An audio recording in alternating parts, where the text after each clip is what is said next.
예, 요즘 예. 제가 요즘 한 달 있으면 나이가 한국 나이로 40이라 가지고 요즘 호르몬계 이상이 생긴 것 같습니다. 그래서 이 마이크 잡을 때마다 눈물이 나가지고 제가 예. 그런데 방금 전에 하람이가 하는 천하람 위원장이 하는 말을 듣고 정말 뼈저리게 느낀 게 있습니다. 앞으로는 천하람 위원장이 원하는 대로 하람이를 대할 때 예찬이 대하듯이 대해야겠다. 동등하게 대해야겠다. 하는 생각을 하게 되는데, 둘 다 아끼는 후배 정치인들이고 정말 어느 위치인지 있던지 간에 각자 평정심을 가지고 정치를 할 수 있으면 대한민국이 더 나아질 거다, 이런 기대를 갖고 있습니다. 사실 제가 아까 이기인 의원도 언급했지만은 이 엑스코라는 공간은 저와 여기 계신 모든 분들에게 특별한 공간입니다. 제가 당대표에 출마했을 때 엑스코에서 연설했던 기억이 납니다. 그리고 그 연설문을 썼을 때의 느낌도 기억이 납니다. 굉장히 희망적이었고요. 굉장히 미래지향적이었고요. 굉장히 하고 싶은 게 많았습니다. 그런데 오늘 또 이제 같은 공간에 서서 이야기를 하려고 보니 저도 약간 변해 있던 것은 인정해야 될 것 같습니다. 예. 예전만큼 희망만을 얘기하기는 어렵게 되었고, 누군가는 저한테 한이 많다고 얘기하지만은 사실 그 한이라는 것도 어느 정도 있는 것 같습니다. 그런데 그 한이라는 것이 그 사람이 진단했던 것처럼 어떤 타인에 대한 분노라거나 아니면 사람에 대한 증오, 이런 것은 아니었습니다. 제가 당대표 하면서 2년 임기였는데요. 1년 하고 이제 쫓겨났는데, 그 나머지 1년 동안 꼭 하고 싶었던 것을 이루지 못했던 것에 대한 그런 한이 많이 느껴지면서 제가 오늘 연설문을 썼다는 그런 생각이 들었습니다. 그런데 또 긍정적으로 생각하면요, 시간 많아요. 네.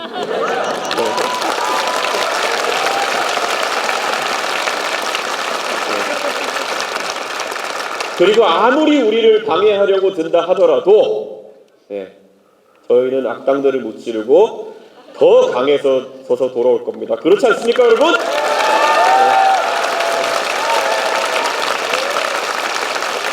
제가 2년 전에 엑스코에 섰을 때 저와 같이 왔던 사람들 채 10명이 되지 않을 겁니다. 우리 김철근 실장님 여기 앞에 앉아 계시지만은 박수 한번 주십시오.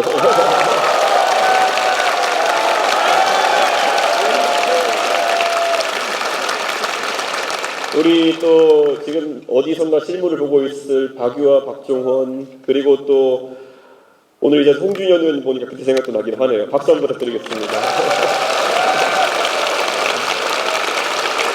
그 외에도 제가 오늘 너무 많은 제가 감사하고 싶은 얼굴들이 보입니다. 그런데 제가 한 분 한 분 열거하지는 못하겠지만은 다 그때 소수 정의의 주인공이었던 기억이 납니다. 그런데 오늘 다놓고 말씀드리자면요, 오늘 제가 인원을 세어보진 않았습니다만 저희가 그때보다 2년 전보다 한 100배는 강해져서 온 것 같습니다. 이 속도대로라면은 앞으로 2년 뒤면 얼마나 커질지 예측이 안 됩니다. 동의하십니까, 여러분?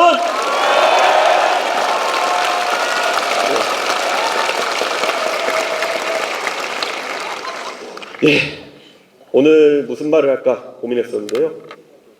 대구 얘기해야겠죠. 대구에 제가 요즘 몇 번 들락거리다 보니까 대구가 많이 바뀌는 것 같습니다. 정치권이 지금까지 대구에 많이 무심했다 보니까 조금 제가 자극을 줬더니만은 몇 주 새에 정말 고관 대작을 지내시는 분들이 대구를 드나들고 대구의 이야기를 많이 하는 것 같습니다. 대구를 칭송하기도 하고요, 대구 시민의 그리고 경북 도민의 환심을 사려는 발언도 계속하는 것 같습니다. 하지만 지금 대구 경북이 처한 상황 속에서 지지를 얻기 위해서 단순히 70년대의 산업화 과정에서의 대구 경북의 영광을 이야기하는 것은 과거의 신기루를 쫓는 그런 사치일 것 같습니다.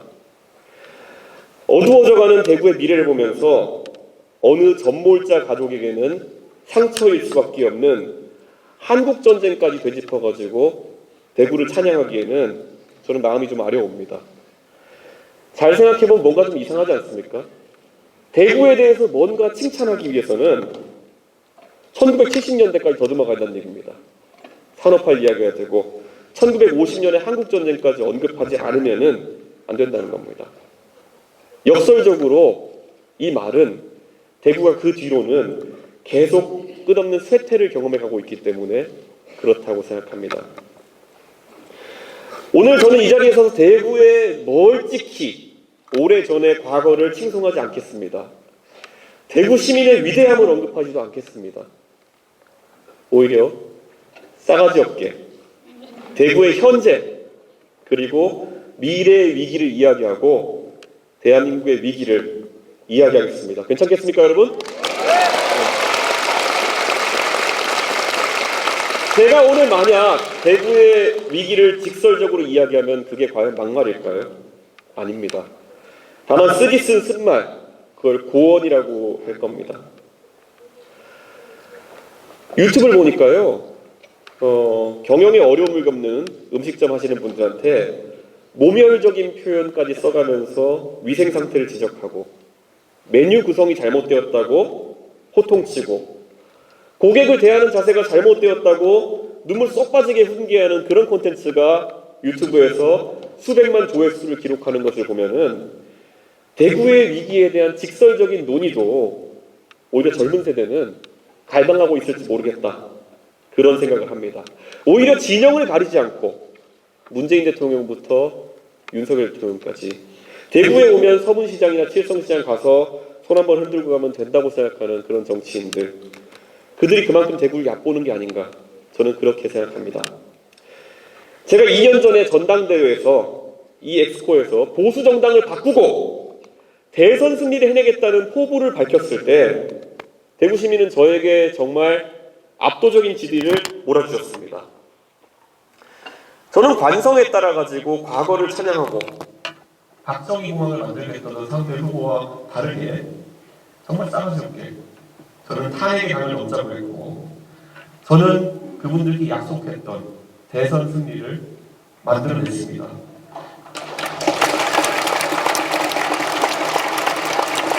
그래서 저는 당당하게 그 약속을 지킨 실적을 가지고 오늘 2년 만에 그 다음 단계의 제안을 대구 시민들과 경북 도민들에게 하고 싶습니다. 제가 더 큰 전쟁에 앞에 설 수 있도록 도와주십시오.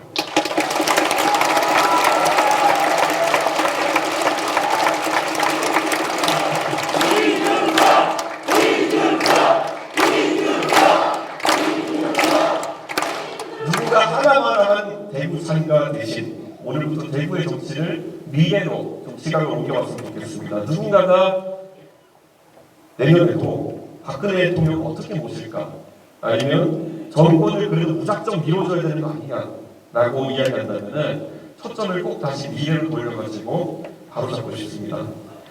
2년 전에 저를 믿어주셨던 분들이라면 이번에 제가 가고자 하는 길을 믿어주셔도 좋지 않습니까? 적어도 말만 앞세우고 성과를 내지 못했던 정치인과 다르게 저는 약속한 걸 이뤄내지 않았습니까, 여러분?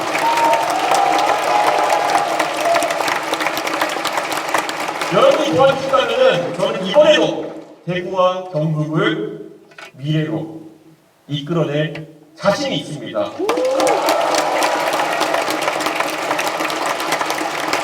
우선 대구의 미래는 절대 나머지 대한민국의 미래에서 따로 고립되어서는 안 됩니다.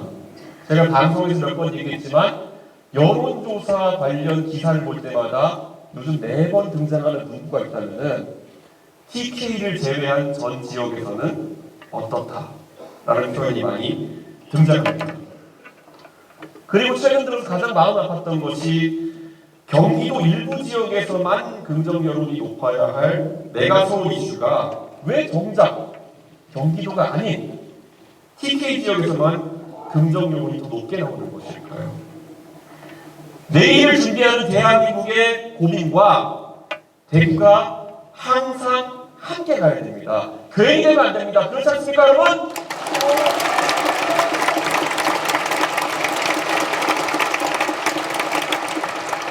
대구와 경북이 미래를 바꾸는 것은 매번 선거에서 정권 창출하는 과정에서 많은 표를 기여했다는 데서 나오는 그런 허영심 섞인 주인의식이 아닙니다. 오히려 왜 바라던 정권 교체를 이뤘는데 대구의 현실은 나아지지 못했는가, 경북의 문제들은 해결되지 않았느냐라는 문제의식입니다, 여러분. 지난 몇 년간 삶이 힘든 것이 탄핵 때문이라고, 아니면 문재인 정부의 실정 때문이라고 믿어왔고, 윤석열 정부가 출범하면 달라질 것이라고 기대하셨던 분들이 있을 겁니다.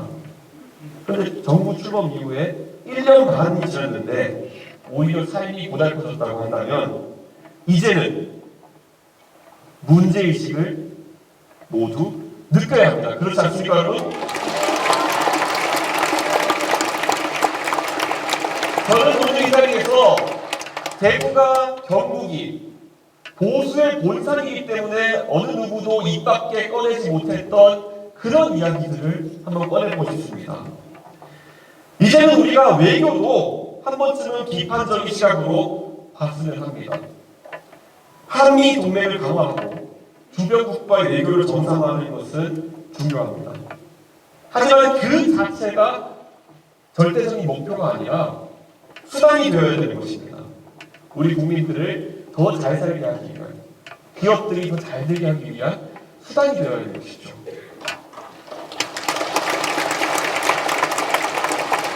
과거 미국이라는 나라는 본인들의 안보상의 패권이라는 것을 인정해주면은 수출이나 투자 측면에서 동맹국들에게 경제적인 이득을 가져갈 수 있게 해주는 그런 나라였습니다. 그래서 우리 한국이 과거의 한미 관계를 안보와 경쟁의 투트랙으로 가져갔던 것이겠죠. 그런데 이제 트럼프가 대통령이 된 이후로, 그리고 바이든이 대통령이 된 이후로 미국도 미국의 안보 이익에 동참한다고 해가지고 우리가 경제적 이익을 가져가는 것을 용납하지 않습니다. 미국의 안보 이익에 우리가 동참했지만 대통령께서도 안타깝게도 우리의 경제적 이익은 찾아오지 못하셨습니다. 전기차 배터리 문제 하나를 풀어내지 못해가지고 대통령께서는 오히려 미국에 우리 기업이 수십조를 투자하는 약정을 하고 오실 수밖에 없었습니다. 더 이상 우리 외교가 해외에 수십조의 투자를 약정하고 그에 대한 반대 욕구로 후한 대접을 받고 황금 마차를 타는 그런 외교가 돼서는 안 된다고 생각합니다. 그렇다면 여러분,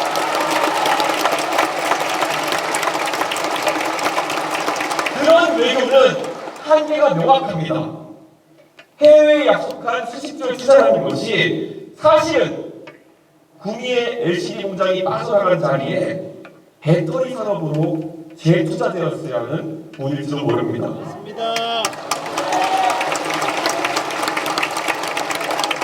안타깝게도 구미의 태양광 패널 공장이 사라진다는 소식을 들었을 때 많은 구미의 시민들은 그 자리에 반도체 소부장 기업과 반도체 클러스터가 들어오길 바랐을 것이고, 우리가 해외에 투자하겠다고 약정한 금액은 그렇게 쓰여야 하는 그런 돈 아니겠습니까, 여러분?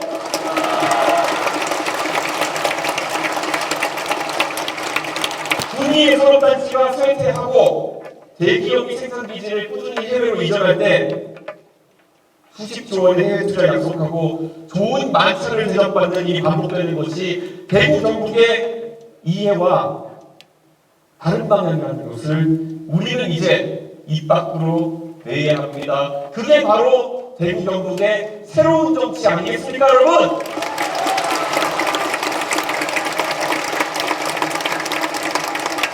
대구 경북이 자부심을 가지는 안보에 대한 관점도 이제는 다른 시각에서도 봐야 됩니다. 오늘은 고 최수근 상병이 안타깝게 예천의 대민 지원을 갖다가 사망한 지 130일이 된 날입니다. 시험관 시설로 태어난 어느 집의 귀중한 자식인 고 최수근 상병의 안타까운 순직을 다시 한번 저는 이 자리에서 추모합니다. 오늘 이 시간에도 해병대에서는 19,000여 명의 병사와 9,000여 명의 간부들이 철통같이 국가를 지키고 있어서 우리가 여기에 모여서 정치를 벌일 수 있습니다. 그들을 위해서 박수 한번 부탁드리겠습니다.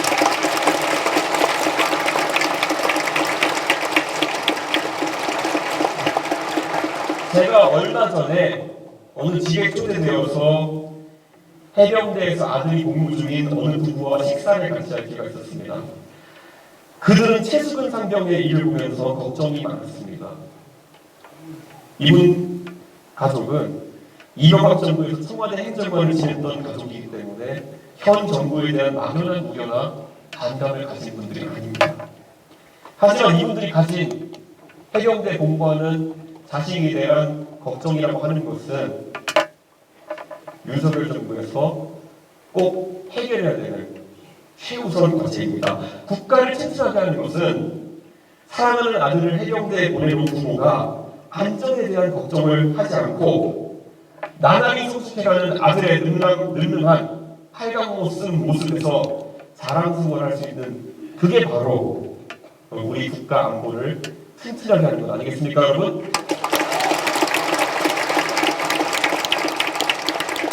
비단 이 마음이 19,000명의 해병대 용사들과 간부들의 가족들만의 마음은 아닐 겁니다. 우리의 48만 대군의 가족 누구라도 알아보고 있을 그런 중요한 지점입니다. 저는 그렇게 생각합니다. 동의하십니까?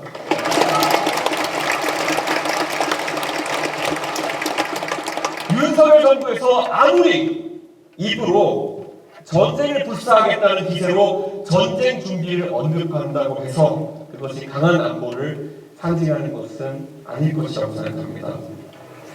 어느 해병대 용사의 안타까운 죽음, 그 억울함을 풀어줄 진정성, 그리고 장교로서의 직분에 충실했던 한 군인의 명예를 다시 세워줄 수 있는 그런 용기, 이 진정성과 용기가 없다면 전쟁 불사의 그 기세라는 것은 용렬한 hil부지용일 것이다. 저는 그렇게 생각합니다.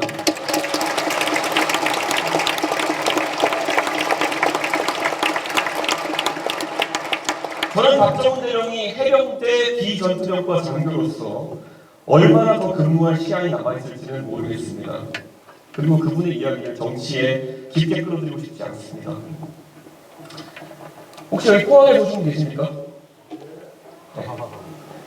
우리 포항 출신으로 홀어머니 밑에서 자라서 바로 옆에 있는 경북대학교에서 법을 공부하고 대한민국의 해병대 장교로서 평생을 공부해온 박정훈 대령의 억울함을 포항 사람들이 그리고 대구 경북 사람들이 공감하고 털어내주지 못한다면 어떤 군인이 국가를 위해서 열과 성을 다하겠습니까?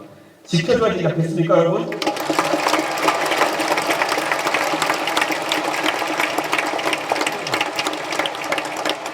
수신제가 치고 평천하라고 했습니까? 겉으로 항미동맹을 살피고 황금마차를 탄다 한들 유사시에 가장 선봉해서 상륙작전을 펼쳐야 할 해병대 장병들의 마음을 어루만지고 다잡지 못한다면 어떻게 나라를 지킨단 말입니까? 천안함 폭침과 영평도 포격전에서 희생된 우리 병사들의 아픔을 매번 입 밖에 내어 추모하는 사람들이 최수근 상병과 박정훈 대령의 억울함을 푸는데 유독 인색한 것은 천안함 폭침과 영평도 포격전은 북한의 소행이고 민주당 계열의 일부 인사가 부적절한 언급을 계속하기 때문에 그런 것입니까? 혹시 최수근 상병과 박정훈 대령의 억울함은 어떻게든 외면하려고 하는 것이 현 정권의 책임이기 때문이라면 이것은 우리가 가장 경계해야 될 내로남불 아니겠습니까, 여러분?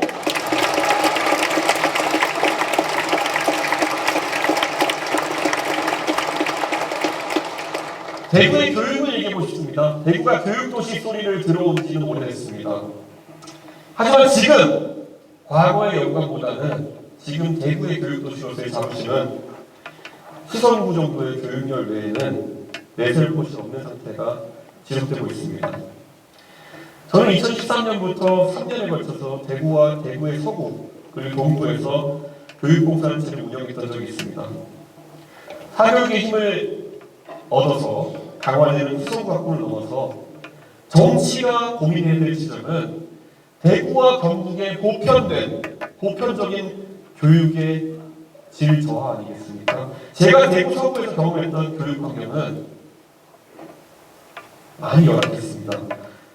지금 대구에서 가문이 교육감 같은 경우에도 어떻게든 학교 교육을 강화시켜보기 위해서 아이디 교육을 시도한다든지 여러 가지 변화를 가져오기 위해서 노력하고 있는 것을 알고 있습니다. 하지만 이런 대구의 미래에 대한 여러 가지 시도, 투자는 어쩌면은 정치적인 그런 휘발성 이슈들만 못하게 가로지고 있는 것이 현실입니다.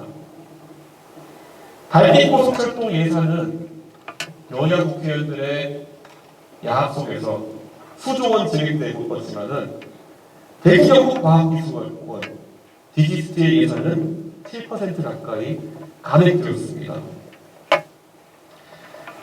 이번에 달빛고속철도 예산을 늘린다고 했을 때 263명의 국회의원들이 찬성했다고 합니다. 그런데 디지스트의 예산을 7% 가까이 깎을 때는 과연 누가 소리 높여가지고 대구 경북의 교육의 미래가 위협받고 있는다고 외쳤습니까? 오직 현수막에 시정으로 내걸기 좋은 달빛고속철도 예산을 증액하는 것에만 관심을 가졌던 것입니다. 미래를 걱정하지 않는 대구의 정치인들은 이제는 더 이상 미래를 책임질 자격이 없습니다. 그렇지 않습니까, 여러분?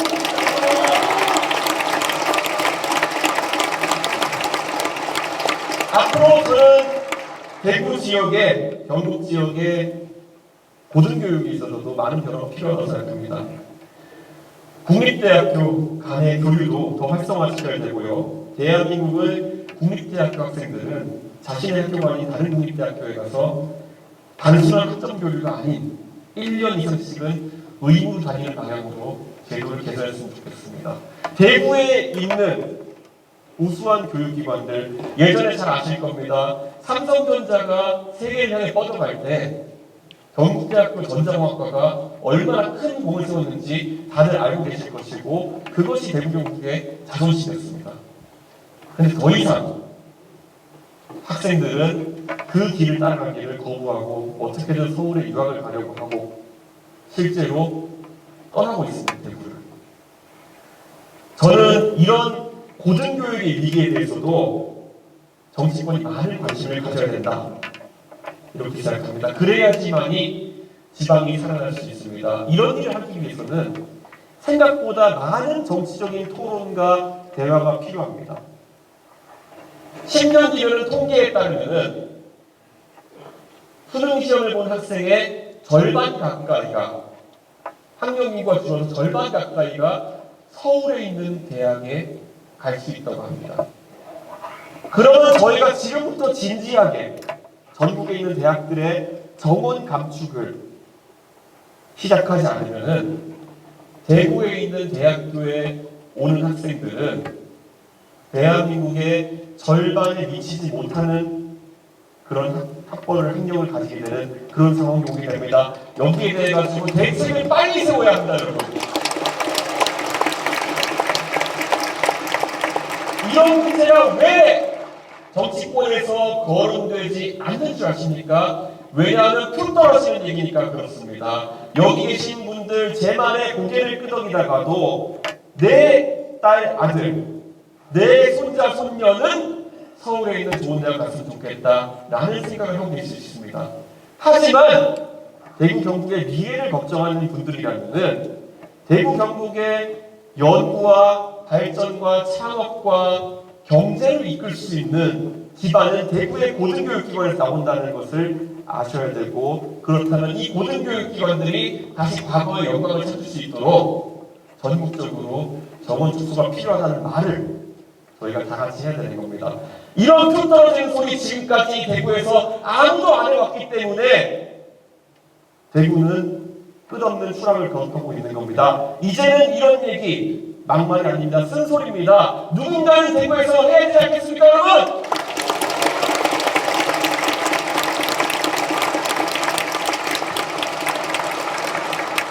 지금 그리고 우리가 자주 들여다보지 않는 고등학교들도 문제가 있습니다. 대구의 수성구에 있는 학교들은 한 학년에 300명이 넘는 경우가 많습니다. 그런데 북구만 간다 하더라도 200명이 안 되는 학교들이 있습니다. 입시를 잘 아시는 분이라면 학교당 인원수가 줄어들게 되면 입시 전형에 따라서 상당한 불리함이 있게 된다는 것을 아실 겁니다. 내신 성적을 산출하는데 불리함이 있습니다. 대구 내에서도 이 정도로 갈릴지언데 경상북도 문경을 가면은 한 학년이 17명이라고 합니다. 이 위기에 대해 가지고 경상북도에서 과감하게 학교를 통폐합하고 기숙사 학교로 전환해야 한다는 얘기 어느 누구도 하지 않습니다. 왜냐하면 그 학교 출신 졸업생들과 같을 수도 있고 마찬가지로 표 떨어지는 이야기이기 때문입니다. 그래서 저는 이 자리에서 얘기합니다. 우리가 이야기하는 것은 표가 아니라 그 아이들의 미래입니다. 미래를 바라보고 가야 되는 거 아닙니까? 표를 바라보고 가서는 대구 경북이 발전할 수 없습니다. 저와 함께 미래를 봐주십니까, 여러분?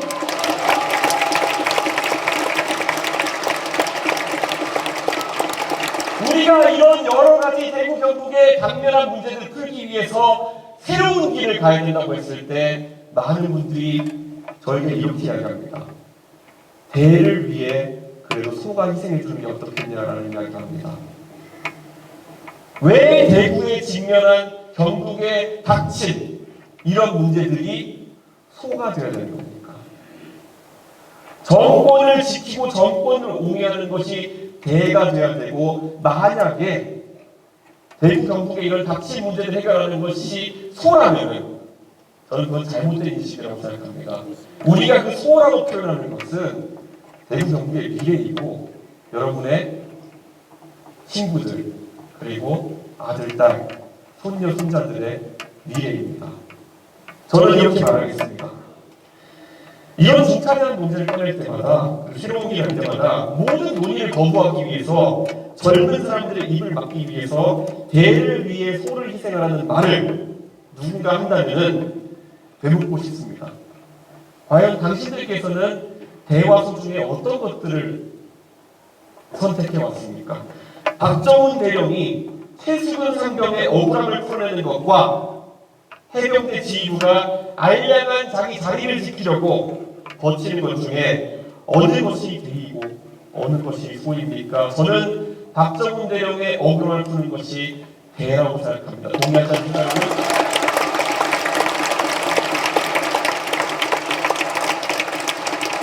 해외에 수십조의 투자를 약속하고 황금마차를 타는 것이 과연 국익을 위한 대입니까? 아니면 공장이 떠나고 일자리가 사라지는 구미의 산업단지에 그 투자가 집중될 수 있도록 먼저 챙기는 것이 대입니까? 저는 구미를 챙기는 것이 대라고 생각합니다. 어떻게 생각하십니까, 여러분?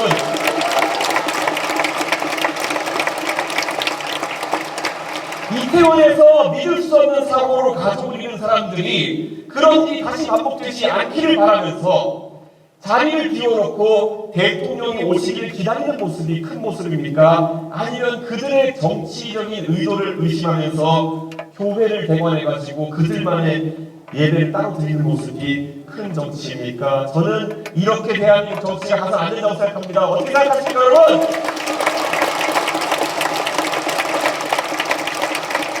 어느 것이 대이고 어느 것이 소인지는 너무나도 명확합니다. 논리적으로 조금만 생각해봐도 대구의 선호, 대구의 선택은 앞으로 달라져야 됩니다. 지금과 같은 한심한 뉴노멀에 적응해 나가는 것이 만약 보수의 모습이라고 한다면, 그리고 이것이 대구의 정치가 되고 경북의 정치가 된다면 우리는 보수가 아니라 수구가 되어가는 것입니다. 대구 경북의 시민 여러분, 다시는 소의 편을 들어서 대를 포기하지 말아달라. 이렇게 호소하겠습니다.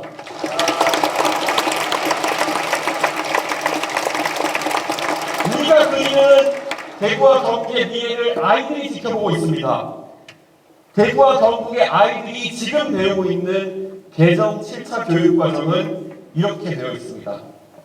다양성을 추구하고 자율성과 창의성을 신장하여 민주시민의식을 기초로 공동체 발전에 공헌하도록 가르치는 것을 목표로 하는 것이 개정 7차 교육과정이라고 합니다.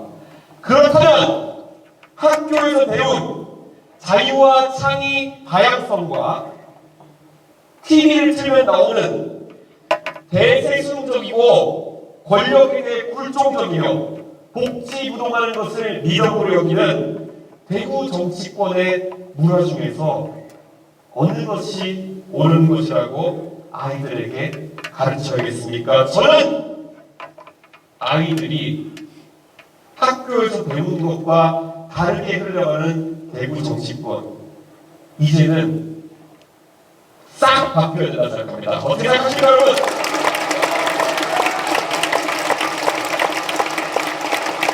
대구에서 성공하려면은 비만 고양이처럼 살라고 해야 됩니까? 노무현 대통령께서 말씀하셨던 것처럼 모란돌이 정맞는다. 계란으로 바위치기다. 바람 부는 대로 물결 치는 대로 눈치 보면 살아라. 라는 말을 듣던 그 과거를 지금 다시 가르쳐야 됩니까? 지금까지 대구가 경험한 사람을 줄 세우고 동원하는 과거의 정치, 비만 고양이처럼 복지부동하면서 공천만을 바라는 후퇴는 월륜, 즉 보름달과 같습니다. 그리고 다원하는 소통 속에서 직설적으로 대구가 가진 여러 문제에 대한 고민을 해나가는 미래의 정치는 월신, 즉 초승달과 같다고 저는 생각합니다. 어느 것이 기울어가고 어느 것이 서울을지는 자명한 거 아니겠습니까, 여러분?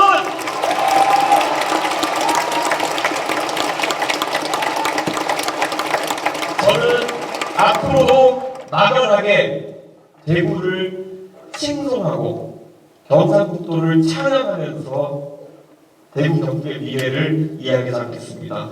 대구의 변화를 때로는 간곡하게 그리고 때로는 격정적으로 이야기하려고 합니다. 대구의 변화가 보수의 정치 변화에 그리고 대한민국 정치 변화에 너무나도 소중하기 때문입니다. 저는 사실 이 길이 외로울 것이라고 생각해서 그리고 어려울 것이라고 생각해서 가보고 싶었습니다. 그런데요, 오늘 여러분과 함께하고 보니까 그래도 어렵긴 할 것 같은데요. 외롭지는 않을 것 같습니다.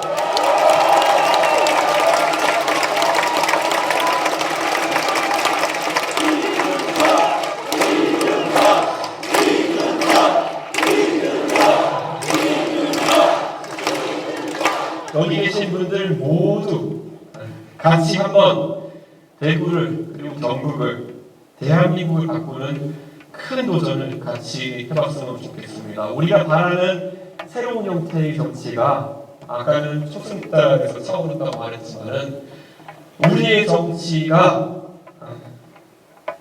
권위주의를 타파하고 미래의 논제를 꺼내드는 시발점이 될 것이라고 그게 오늘이라고 저는 확신합니다. 언젠가는 우리의 초승달과 같은 정치 문화가 보름달이 되어가지고 눈실 떠오르는 날, 우리 대한민국이 살기 좋은 나라가 되어 있을 것입니다. 눈실 떠오르는 그날까지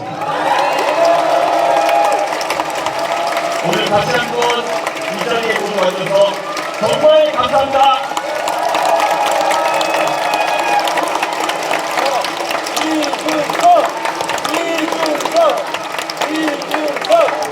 네, 다시 한번 큰 박수 부탁드립니다.